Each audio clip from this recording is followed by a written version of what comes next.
Hello guys, welcome to all of you. I am Kartik again here guys. Actually मैंने YouTube पर video बनाना तो अभी के टाइम रोक रखा था, पर अभी नियरली 60 डेज रिमेनिंग है हमारे गेट बी एग्जाम को लेकर। तो मैंने सोचा कि चलो एक स्ट्रेटजी वीडियो बनाते हैं and how I manage these exams and आप कैसे मैनेज कर सकते हैं इस एग्जाम को। मैं अपना ओपिनियन रख सकता हूँ, बात कर सकता हूँ। सो इसलिए मैंने सोचा कि चलो एक वीडियो शूट करते हैं। सो इसमें हमारा स्मार्ट प्लान एंड हमारी स्ट्रेटजी जो मैंने सोचा है एग्जाम को रिलेटेड एंड जो मैंने फील किया है वो मैं आपको बात करूंगा। So guys, hello everyone, welcome to back to my YouTube channel for this brand new video.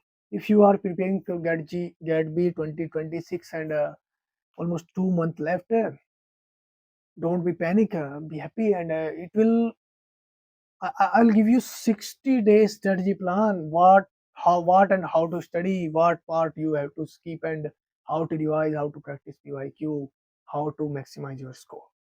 So whether you are targeting for top institute like uh, Niger,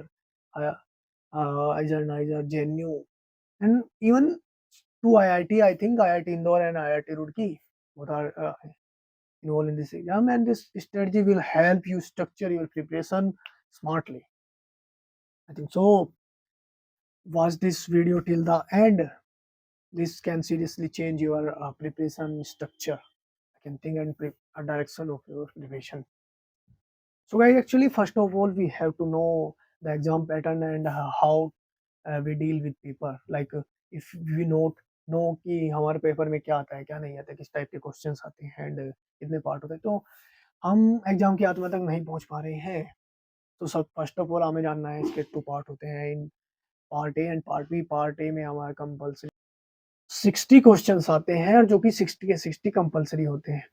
guys actually in GAT B exam 2 parts होते हैं and दोनों parts में एक में 60 question, एक में 75 question आते हैं। पार्ट ए में general aptitude, physics, chemistry, math और some type of biology question भी आते हैं। पार्ट बी में मोस्टली हमारे डिसिप्लिन सब्जेक्ट है, बायोटेक्नोलॉजी, बायोकेमिस्ट्री एंड बायोलॉजी के जनरल हमारे सब्जेक्ट आते हैं। शुरू का जो पार्ट ए है 60 क्वेश्चन कंपलसरी रहते करने, एंड पार्ट बी में हमारा 70 क्वेश्चन आएंगे, उसमें से आपको 60 क्वेश्चन करने कंपलसरी है। ऑलमोस्ट 150 क्वेश्चन आने हैं, उनमें से हमें 120 क्वेश्चन करने हैं। एंड एक्चुअली गाइस हम सब लोग जानते हैं कि हमें एग्जाम रेडी होना है, सब होना है, उसके लिए हमें एक्यूरेसी बढ़ाना है, तो पीवाईक्यू को ध्यान रखना पड़ेगा। सो इसमें निगेटिव मार्किंग भी होती है, आप एक्यूरेसी को बढ़ाते हैं तभी निगेटिव मार्किंग से होकर अपनी रैंक को अचीव कर सकते हैं। In the last 2 month we have good plan and first of all you have decide कि आपको कुछ भी नया नहीं पढ़ना है, आपको स्क्रैच से जो आपने बिल्ड करा है उसको ही आपको पॉलिश करना है, उन्हीं चीज़ों को स्ट्रेंथन करना है, आपके हाई वेटेज टॉपिक्स को जो कि आपको पीवाईक्यू से मालूम पड़ जाएंगे। इम्प्रूव योर एक्यूरेसी जो कि आप पीवाईक्यू से कर सकते हैं। रिवाइज स्मार्टली, देखिए रिवाइज आप दो तरीके से कर सकते हैं। फर्स्ट ऑफ ऑल आप कर सकते हैं, ओके नॉर्मली आपने नोट्स उठाए पढ़ लिया, बुक उठाई पढ़ ली, उससे आप ज़्यादा अटेंड नहीं कर पाते। मेरे अकॉर्डिंग आपको जैसे आपने कुछ पढ़ा है तो उसके आप क्वेश्चन लगाइए, उससे आप किस आत्मा तक पहुंच पाते हैं कि हम किस उस टॉपिक को समझ पाए या नहीं समझ पाए, आपको एग्जामिनर घुमा पा रहा है या नहीं घुमा पा रहा है। एंड आपको जो हाई वेटेज टॉपिक्स मेरे अकॉर्डिंग है, मैंने बहुत सारी चीज़ें देखी हैं, जैसे पीवाईक्यू मैंने करके देखे हैं। तो मेनली हमारे subject molecular biology, cell biology, immunology, biochemistry यहीं से होते हैं। तो अभी बारी बारी करके जैसे मैं सेल बायोलॉजी की बात कर लूँ, सेल बायोलॉजी में cell cycle, cell signalling, cancer biology से भी कुछ क्वेश्चन आते देखे हैं, cell organelle, structure and function, eukaryote, prokaryote, like वही सब की cell structure, functioning and cell के जो ऑर्गेनल है उनका फंक्शन। और उसके बाद हमारे जो कैंसर बायोलॉजी है इसका थोड़ा एक दो क्वेश्चन मैंने देखा है आते हुए, तो आप कैंसर बायोलॉजी करके सकते हैं। काफ़ी जी सब्जेक्ट है सेल बायोलॉजी मेरे हिसाब से। और दूसरा second most basic and important जो हमारा सब्जेक्ट है मॉलिक्यूलर बायोलॉजी में, आपको DNA RNA application, translation, transcription, और उसमें जो होता है एपिजेनेटिक चेंज चेंज की हम कौन सा क्या कोडन आता है, इनहिबिटर इसमें क्या क्या होते हैं, डोपेरोन मॉडल, ओपेरोन में लैक ओपेरोन एंड दूसरा जो मॉडल है हमारा वो वाला, उसको आप करके जा सकते हैं। और तीसरा सब्जेक्ट आता है बायो क्या नाम, इम्यूनोलॉजी। इम्यूनोलॉजी में आप वही एंटीबॉडी स्ट्रक्चर, फंक्शन एंड कौन सी एंटीबॉडी कहाँ आके जुड़ती है, कैसे वो काम करती है, उसको immune response, first level defence, second level defence, हमारा इनमेट एडेप्टिव इम्यूनिटी, इसको कर सकते हैं। वैक्सीन को देख सकते हैं। जेनेटिक्स काफ़ी इजी सब्जेक्ट है, आप जेनेटिक्स में देखें, मेडिली जेनेटिक्स को देख लीजिए। उसके बाद हमारे पेडिग्री एनालिसिस की वो जो टेबल आती है उसको देख सकते हैं, लिंकेज, उसके बाद पॉपुलेशन जेनेटिक्स आती है। पॉपुलेशन जेनेटिक्स में वही हार्डी विंगर लो एंड एक वो दूसरा आता है, वो पाकिस्तान वाला कौन था, उनका जो लो है, जैसे पॉपुलेशन जेनेटिक्स में वही सब आता है। अब gene gene drip, gene flow, ये वो स्कोप करके रखते हैं। उसके बाद हमारा बायोटेक्नोलॉजी, बायोटेक्नोलॉजी में वही पीसीआर आपको पढ़ा लिया, प्लाज्मिक कोजमिड वेक्टर, ये वेक्टर वो वेक्टर कैसे हम ट्रांसफर करेंगे। और उसमें आप इंक्लूड कर सकते हैं जैसे वो म्यूटेशन, वो क्या बोलते हैं उसको, ये कंजुगेशन ट्रांसफॉर्मेशन ट्रांसडक्शन, वही उसको वो, या फिर माइक्रोबायोलॉजी का करके कर सकते हैं, या फिर इसमें कर सकते हैं, वही सेम टॉपिक रहने वाले हैं पीसीआर ये वो। फिर बायोटेक्नोलॉजी में आपकी टेक्निक्स हो सकती हैं, टेक्निक में PCR, spectroscopy, microscopy, mainly microscopy, PCR, blotting वगैरह, ये सब टेक्निक देख जा सकते हैं आप। वो काम हो जाने वाला है। और मैंने देखा है जो माइक्रोस्कोपी है उसमें थोड़ा आपको न्यूमेरिकल टाइप का सकता है, तो उसके आप जनरल फॉर्मूला करके जा सकते हैं, सही रहेगा। मैंने मेनली हमारा जो 60 डेज रिमेनिंग है उसको 2-3 पार्ट में तोड़ा है। जैसे पहले 1 to 25 डे में हम कॉन्सेप्ट स्ट्रेनिंग पे ध्यान दे सकते हैं। नॉर्मली आप टॉपिक वाइज क्वेश्चन प्रैक्टिस पे ध्यान दे सकते हैं, और उसमें भी आप वीक वाइज तोड़ सकते हैं। लाइक पहले वीक में आप ले लीजिए मॉलिक्यूलर बायोलॉजी, बायोकेमिस्ट्री, या फिर सेल बायोलॉजी, जेनेटिक्स, इसी तरह इम्यूनोलॉजी, बायोटेक्नोलॉजी, ऐसे ऐसे करके आप बांट लीजिए। उसके बाद आप डेली प्लान रखिए कि मुझे इतना घंटा ये करना है, इतना घंटा ये करना है। एंड जो मस्ट चीज है क्वेश्चन प्रैक्टिस, वो आपको हमेशा रखनी है। 1 घंटा रिवीजन भी हमेशा रखना है। रिवीजन और क्वेश्चन प्रैक्टिस आप नया पढ़िए ना पढ़िए, ये चीज काफी ज्यादा इंपॉर्टेंट है। Only use one source, I think. मैं एक्चुअली मेरे पास काफी ज्यादा बुक्स है, ये वो जैसे कि बीएल शर्मा कुछ करके है, वो बायोटेक्नोलॉजी की बुक है, पाथ फाइंडर की बुक्स है, आईएफएस के। बट जनरली मैंने सब जो अपने रिसोर्स है उनको उठा के रख दिया। मेरे पास आईएफएस की नोट्स की बुक है, उसको ही कर रहा हूँ बार बार।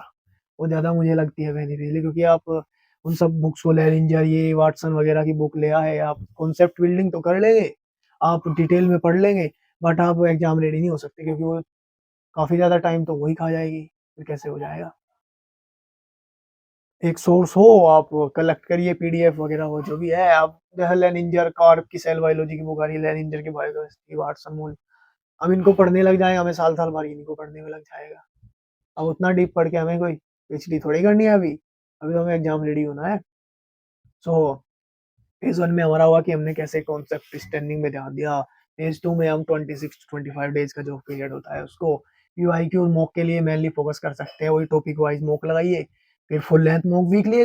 फुल लेंथ मॉक तो आप शुरू से ही लगाइए, क्योंकि आपको एग्जाम की आत्मा पता चल जाती है अगर आप फुल लेंथ मॉक लगाते हैं, एंड कैसे एग्जाम का प्रेशर झेलना है। लाइक मैं आईआईटी जैम के एग्जाम में गया, वहां जाके मेरे हाथ पैर में पहुंचा था खुजली होगी, क्योंकि वो उसमें क्या है, मैं पीवाईक्यू में ज़्यादा देखा नहीं था, और देखा भी तो वो फिजिक्स के जो टॉपिक्स हैं वो थोड़ा कम आ रही थी। 1-2 साल तक मैंने देखा 12, 14, 15 क्वेश्चन आए, और काफ़ी ज़्यादा इजी इजी थे, बट मुझसे नहीं हुए, क्योंकि देखा ही नहीं था कुछ। तो इसलिए आप, मैं तो फिर बार बार कहूँगा, आप जितना पढ़िए उतना मॉक लगाइए, मॉक लगाइए, टॉपिक वाइज लगाइए, टॉपिक वाइज टेस्ट लगाइए, उसके बाद फुल लेंथ लगाइए, जैसे भी लगाइए लगाइए। मॉक एक भी मॉक नहीं रहना, कम से कम 10 साल के पीवाईक्यू हर एक एग्जाम के, चाहे वो आईआईटी जैम हो, सीयूटी पीजी हो, इसका हो, इवन मैं तो कहता हूँ टीआईएफआर तक के जो बायोलॉजी से रिलेटेड है, आप सब करके जाइए। उसके बाद हमारा फेज 3 आएगा 45 to 60 डेज, या फिर यूँ कह सकते हैं 5-7 दिन ऊपर नीचे, क्योंकि जरूरी नहीं है कि आप 2 मंथ में एग्जाम हो, 2 मंथ 10 दिन, 2 मंथ 5 दिन में हो, या फिर 1 मंथ कुछ ऐसे में हो, तो वैसे 5-7 दिन का रह सकता है। उसमें आप फिर वही मेनली बच्चा हमारा क्वेश्चन प्रैक्टिस करिए, मॉक मॉक टेस्ट लगाइए, शॉर्ट हमारे नोट्स हैं उनको बार बार रिवाइज करिए। एंड इवन मैंने जो एक चीज छोड़ दी, आपकी जो फॉर्मूला बुक होगी, लाइक आपने माइक्रोस्कोपी के लिए जो फॉर्मूला यूज किए होंगे, अब जनरली स्टैटिक हमारा एग्जाम में आएगा, उसके या दूसरे, हम केमिस्ट्री को चल छोड़ भी दिया, हमने मैथ्स, फिजिक्स, इनमें जो हमारे नॉर्मल फॉर्मूलाज होंगे, उन फॉर्मूलाज को देखना। बहुत बार ऐसा होता है हमारे पास टॉपिक नहीं आते हैं, हमारे पास कोई कॉन्सेप्ट बिल्डिंग नहीं होती, लेकिन कुछ बार ऐसा होता है लाइक डायरेक्ट आपसे क्वेश्चन फॉर्मूला बेस पूछ रहे हैं, ये आपसे पूछा कि एक्स स्क्वायर का डिफरेंस है, आप इतना हल्का आया या कुछ भी आए, तो नॉर्मली फॉर्मूला बेस आप कर सकते हैं। लाइक आपको पूछ लिया स्पीड, ये मेजर कीजिए, हम उसको भी नहीं कर पा रहे, वो तो हमारे लिए हो जाता है।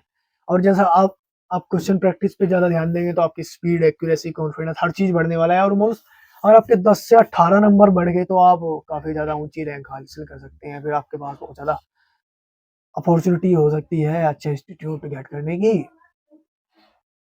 फाइनल रिवीजन होया, और फाइनल रिवीजन में हमने फॉर्मूला बुक देख ली, शॉर्ट नोट का रिवीजन कर लिया। हाँ, और हाँ देखो जैसे मैंने बायोकेमिस्ट्री में बात कर रहा था, एंजाइम के पाथवेज हो गए, हमारे इनहिबिटर्स की टेबल होगी, एंड इम्पोर्टेंट एक्सपेरिमेंट हो गए, लाइक क्रोमेटोग्राफी के थ्रू हमने कर दिया, या फिर माइक्रोस्कोपी के थ्रू हमने कोई एक्सपेरिमेंट किया।